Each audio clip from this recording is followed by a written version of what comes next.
Hi, this is Sarah McLeod coming to you with part two of using kudzu as an over-the-counter treatment for binge drinking and alcoholism. I ended part one with saying that this treatment is really effective for people who don't necessarily enroll in treatment programs and would like to try something to decrease their drinking from home.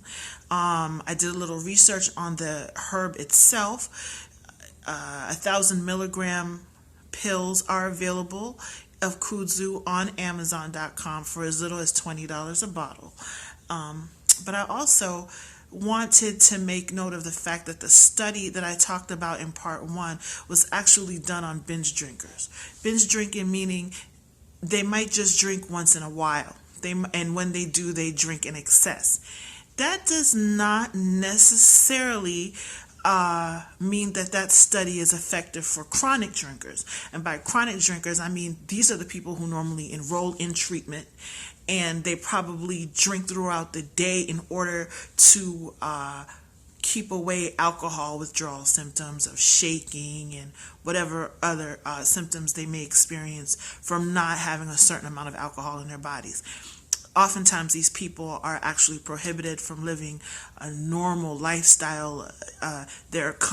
Everything they do is based around getting their next drink. People like that often, like I said, go to recovery centers.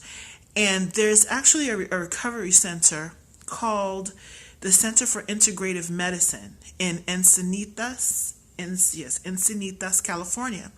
And the founder and medical director of that center actually is a naturopathic doctor by the name of Mark Stengler. And a lot of his treatments for people with chronic alcoholism come from prior research that was done by a doctor who is now deceased, Dr. Abram Hoffer, both MD and PhD, and another doctor who treats psychiatric disorders, a PhD by the name of Andrew Saul. And what these doctors found, specifically Dr. Hoffer, in his research was that alcoholics do not maintain normal blood sugar levels. In fact, they were found to be either pre-diabetic, diabetic, or what's called hypoglycemic, meaning their blood sugars are always unnaturally low and they crave sugar or really carbohydrate-rich foods more often than people who have balanced sugar levels. So they're constantly in a up and down cycle with their sugars, which creates an addiction and withdrawal cycle. And these cycles were found to actually intensify alcohol cravings. So Dr. Hoffer and Dr. Saul both also recommend that people with chronic alcoholism consume kudzu at 1,000 milligrams 3 times per day. But they also recommended certain vitamin supplements that should be taken. I don't want to take up too much time with this, but I'm going to give you the rundown on them.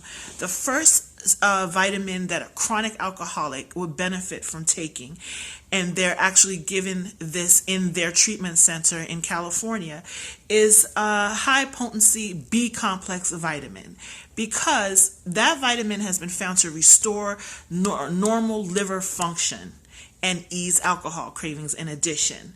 A high potency means a B50 complex, which delivers 50 milligrams each of vitamin B1, B2, and B3. Okay?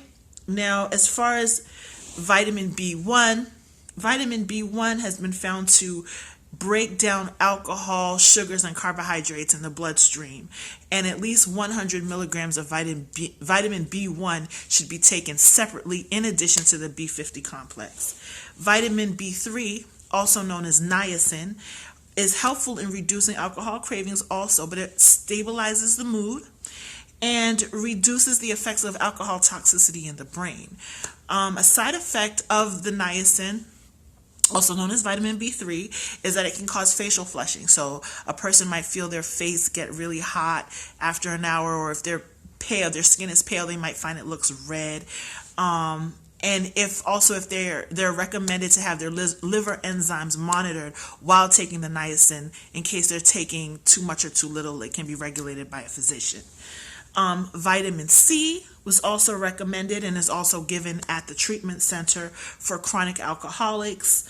Vitamin C has been in high doses of 3,000 to 5,000 milligrams a day, has been found to alter the